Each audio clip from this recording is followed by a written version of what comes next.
Terpujilah Sang Buddha, Namo Buddhaya. Seringkali di dalam masyarakat kita sudah mengenal, bahkan di masyarakat juga sering membicarakan berkenaan dengan latihan meditasi. Mungkin di antara ibu bapak yang hari ini baru hadir, sekiranya memiliki satu pemahaman yang baik berkenaan dengan apa itu meditasi di dalam keyakinan Buddhis ini. Meditasi adalah sarana untuk pengembangan batin. Meditasi ini sesungguhnya berbicara tentang melihat ke dalam diri masing-masing. Karena pada saat kita meditasi, tidak ada objek yang lain selain kita melihat ke dalam batin kita masing-masing. Kita memiliki dalam 1 minggu 7 hari. Dalam 7 hari, waktu yang kita miliki, tidak senantiasa kita punya kesempatan untuk melihat ke dalam. Semua orang punya waktu yang sama. Semua orang juga punya kesibukan masing-masing. Di tengah-tengah kesibukan itulah, kadang-kadang kita merasa tidak punya waktu untuk melihat ke dalam diri. Maka dengan kita bermeditasi, sesungguhnya kita diingatkan untuk menyisihkan waktu untuk melihat ke dalam diri kita. Karena untuk melihat ke dalam diri ini tidaklah gampang, tidaklah mudah. 7 hari waktu yang kita miliki, jika dibandingkan melihat keluar dan melihat ke dalam, maka sangatlah sulit sesungguhnya untuk melihat ke dalam. Kalau ibu bapak ikut tur, apakah ke Korea, apakah ke Jepang, waktu 7 hari rasanya cepat sekali. Satu hari yang dilewati rasanya juga cepat sekali. Tetapi sebaliknya ibu bapak, kalau ibu bapak sekali-kali ikut retret meditasi 7 hari, rasanya lama banget. Apa yang menjadi pembeda? Karena sesungguhnya kita ini lebih terlatih. Bukan melihat ke dalam, kita lebih terlatih untuk melihat keluar. Makanya kalau seandainya hari ini, Sabtu, dipakai untuk rekreasi, maka hari Sabtu ini cepat sekali. Tahu-tahu sore sudah jam 18. Tapi kalau ibu bapak berlatih meditasi, kalau belum terlatih, 1 hari itu rasanya lama sekali. Jangankan 1 hari, 45 menit rasanya lama juga. Apa yang menjadi pembeda? Yang menjadi pembeda adalah kita lebih terbiasa, lebih terlatih melihat keluar. Ketika kita meditasi, kita ini melihat ke dalam. Karena sebetulnya yang kita cari dalam bahasa kesepakatan umum, sesungguhnya yang kita cari itu ada di dalam, bukan di luar. Kalau ibu bapak pergi jalan-jalan, tujuannya supaya apa? supaya bahagia, supaya tenang.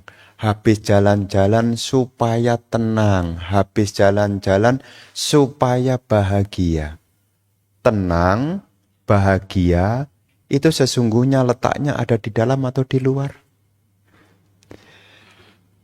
Ketenangan, kedamaian, kebahagiaan yang bersifat kualitatif itu letaknya sesungguhnya ada di dalam. Tapi karena tidak berlatih, kecenderungan kita mencari keluar. Mau kemana, Cik? Jalan-jalan, Bante. Suntuk di rumah. Banyak pekerjaan, Bante. Saya butuh tenang. Ketenangan letaknya ada di mana? Sesungguhnya ketenangan, kedamaian, sukacita itu ada di dalam.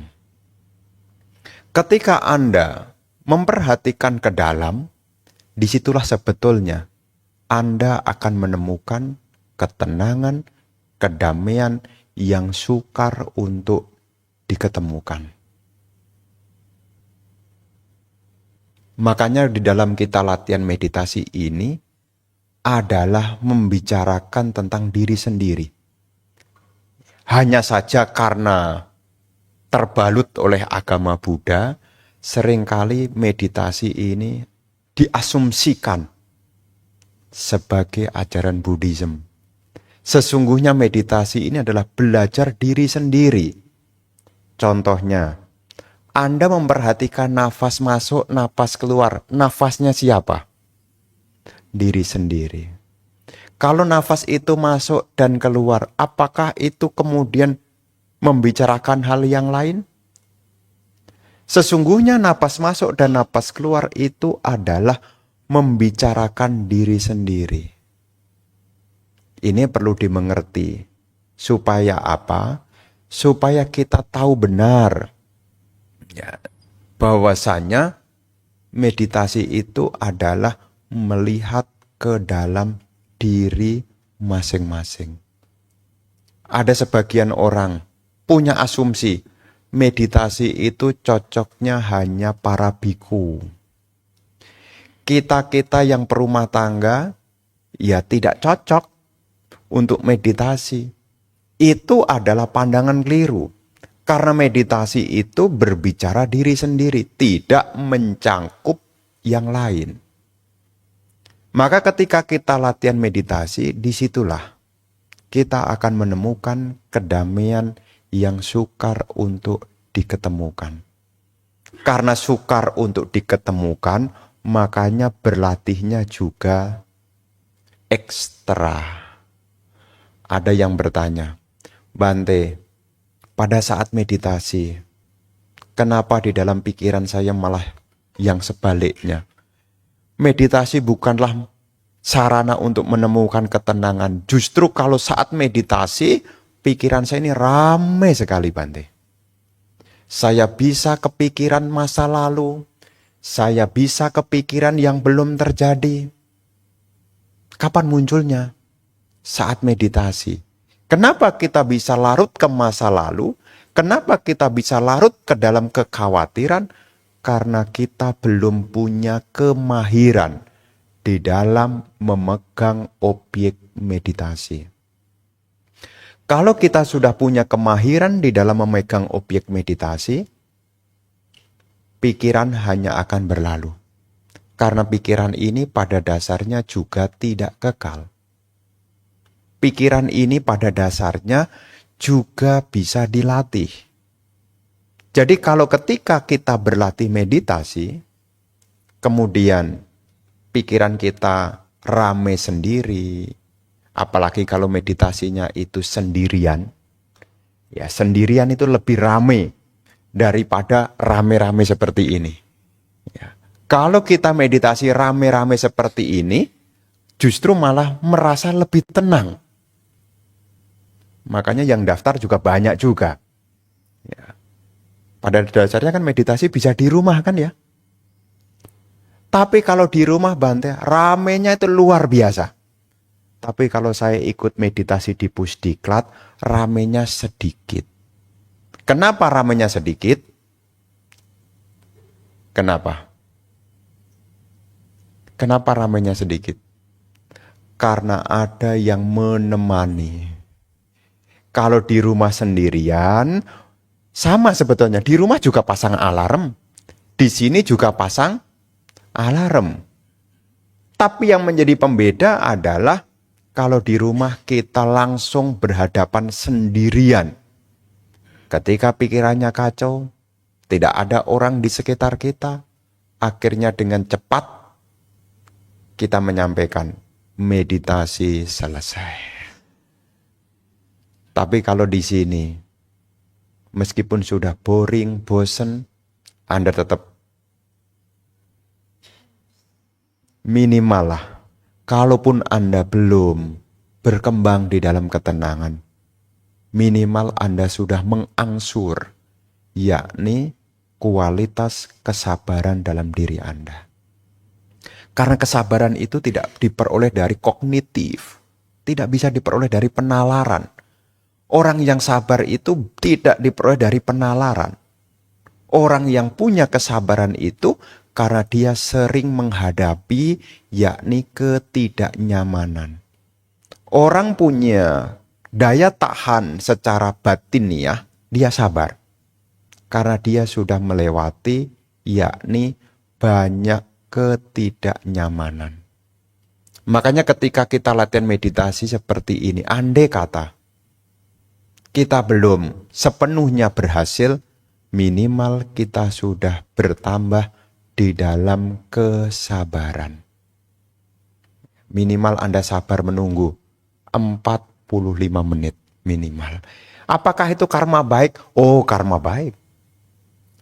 Karena kebaikan itu juga berkembang kalau Anda punya penahanan.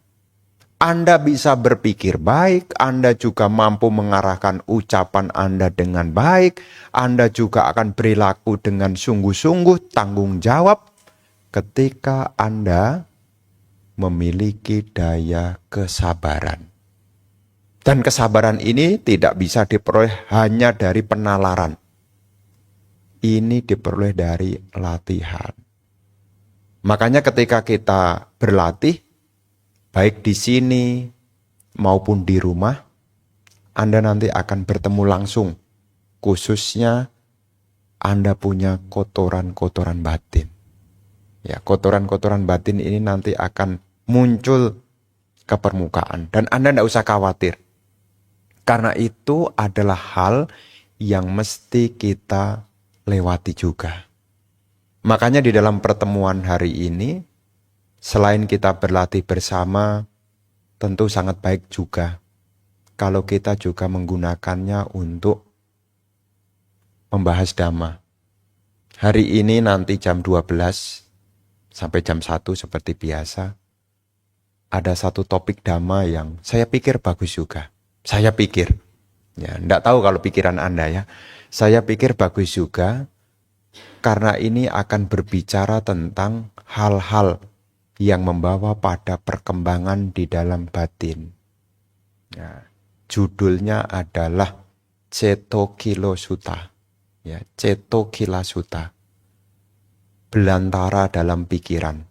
Majjhima Nikaya 16. Semoga waktunya cukup. Ya, semoga waktunya cukup. Karena ini seperti refleksi. Saya sudah berlatih, kok belum ada perkembangan ya? Nah, berarti nanti bisa di cross check mana yang belum ditinggalkan. Ya. Inilah yang menjadi penghantar di pagi hari ini, dan saya menyampaikan selama nanti berlatih meditasi, jika ada hal-hal yang masih belum diketahui, jangan sungkan untuk bertanya. Ya, jadi kalau ada hal-hal yang belum diketahui, jangan sungkan untuk bertanya. Karena Anda sudah datang ini, sudah investasi waktu. Ya, mestinya hari ini Anda rehat. Mungkin hari ini mestinya Anda beberes rumah. Ya, Anda sudah investasi waktu Anda. Maka di dalam menggunakan waktu ini, jika ada hal yang masih dirasa belum dimengerti, ya jangan sungkan untuk bertanya. Jangan sampai pertanyaannya nanti dibahas di kendaraan. Sebetulnya tadi saya itu mau tanya sama Bante sebetulnya. Tapi enggak jadi ya. Kayaknya saya sudah tahu jawabannya. Kalau ada hal yang belum dimengerti, siapa tahu apa yang Anda tanyakan itu juga menjadi kesulitan bagi yang lain. Ya, bukan berarti kalau kita bertanya seolah-olah kita tidak tahu apa-apa. Ya, seperti kemarin, masih ingat kan? Di dalam Panyasuta bulan lalu, Panyasuta masih ingat kan? Ya. Setelah dia mengunjungi teman yang baik, memiliki hiri dan otapa, ia juga mendatangi jika ada hal-hal yang belum dimengerti. Dia akan datang di waktu yang tepat, dia bertanya apa yang menjadi persoalan. Ini bagian dari cara untuk memunculkan kebijaksanaan. Ada 8 di pertemuan yang lalu. Ya, semoga Anda masih mampu mengingatnya. Ya, sehingga ini juga menjadi upaya juga untuk menumbuhkan kebijaksanaan. Para bapak dan ibu, saudara-saudari sekalian, di dalam penghantar meditasi pagi hari ini, 45 menit yang pertama, kita akan gunakan waktu untuk mengembangkan meta bawana. Meta bawana itu adalah istilah tentang meditasi pengembangan cinta kasih. Kenapa ini perlu dilakukan? Ketika kita berlatih, pikiran kita sudah berkembang di dalam pikiran yang tidak membenci, maka pikiran ini akan mudah untuk diarahkan.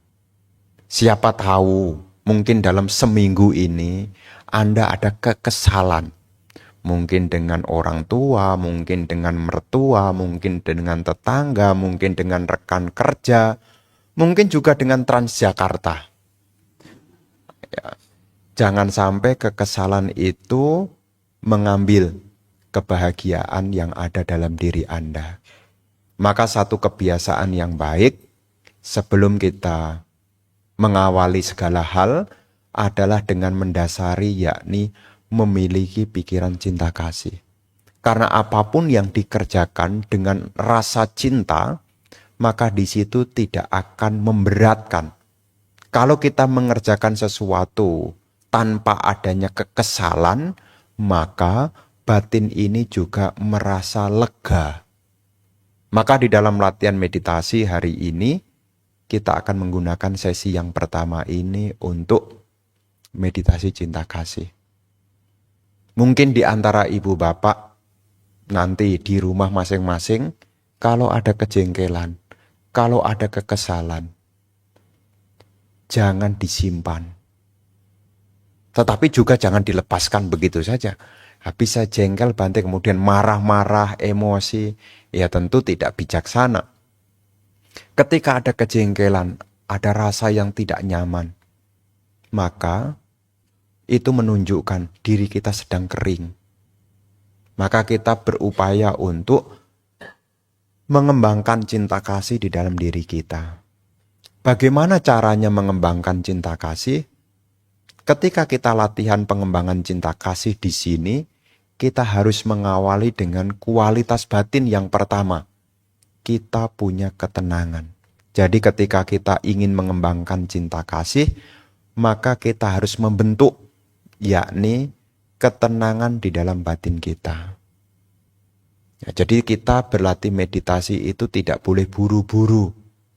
Ya, nanti ketika Anda memulai, ya Anda duduk dengan nyaman. Yang selama ini Anda duduk, ya duduk saja. Sekarang ketika kita berlatih meditasi, cobalah saat kita duduk, cobalah Anda perhatikan apa yang Anda rasakan. Saat kita duduk, cobalah kita rasakan.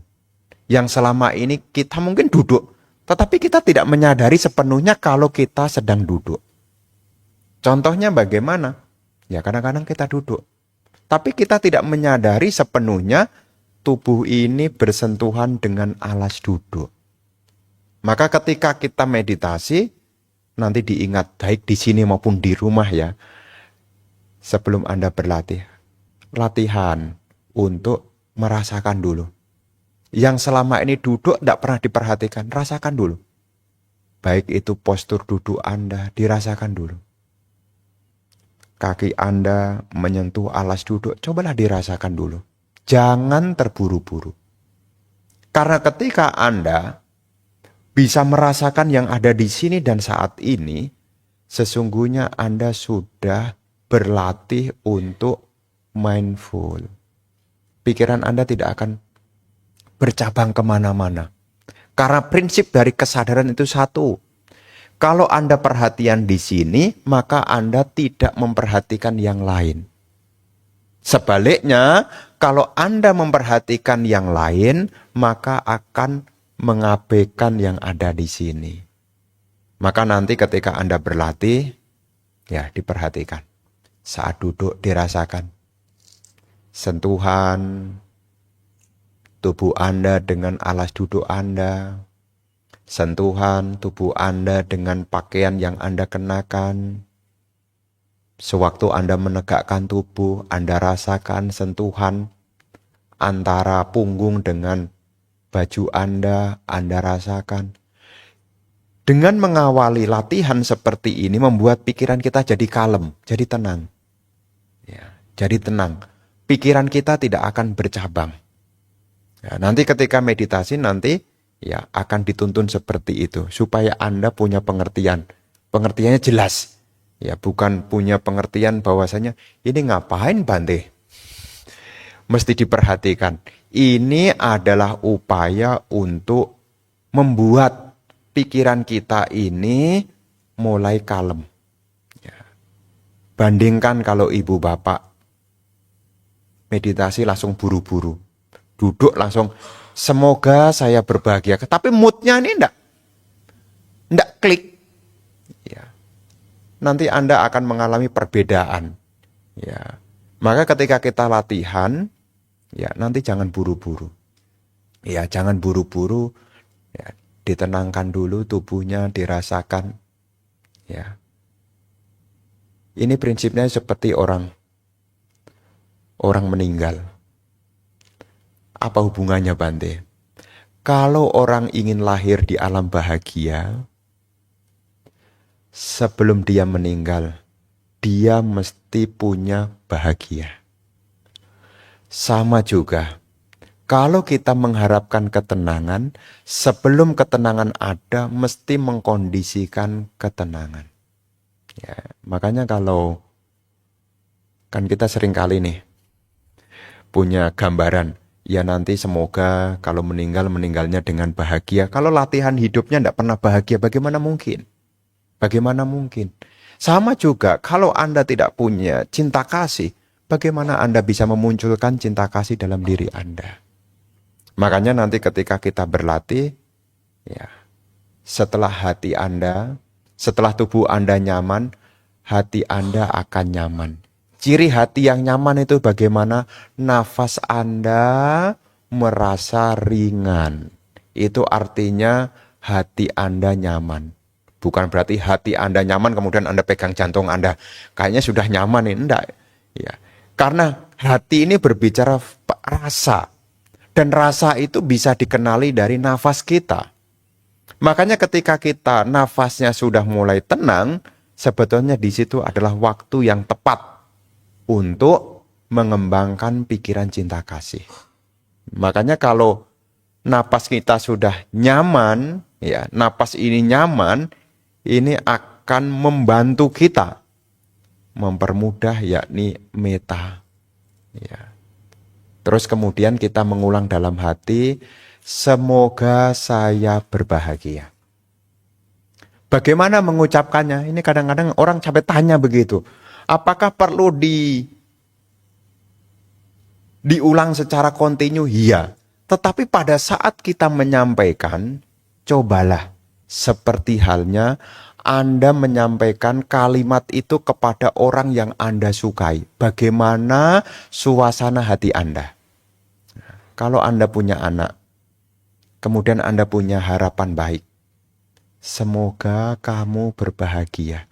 Tidak hanya kata-kata yang keluar, tetapi ada rasa, yakni rasa bahagia. Jadi ketika Anda mengulangi, semoga saya berbahagia, ucapkanlah seperti Anda mengucapkan kepada orang yang Anda cintai. Ya mungkin Anda mencintai orang tua Anda. Kemudian Anda berdoa kepada orang tua Anda, maka seperti itulah yang mesti kita upayakan sewaktu kita mengucapkan semoga saya berbahagia. Ada rasa, bukan hanya sekedar pengucapan. Nanti kalau hanya sekedar pengucapan, nanti tidak ada bedanya dengan dengan perafalan. Ya, karena ini adalah meditasi meta, meta ini berbicara wedana, perasaan. Ya. Jadi sewaktu kita mengembangkan cinta kasih, maka kita sertakan dengan rasa bahagia. Kalau kita punya pikiran bahagia, apa manfaatnya Bante? Kadang-kadang kan bertanya juga, apa manfaatnya? Kalau Anda punya pikiran yang baik, satu, diri Anda akan bahagia. Tidur juga nyenyak, mimpinya tidak buruk, bangun tidur jadi segar, disukai manusia. Yang bukan manusia juga menyukai.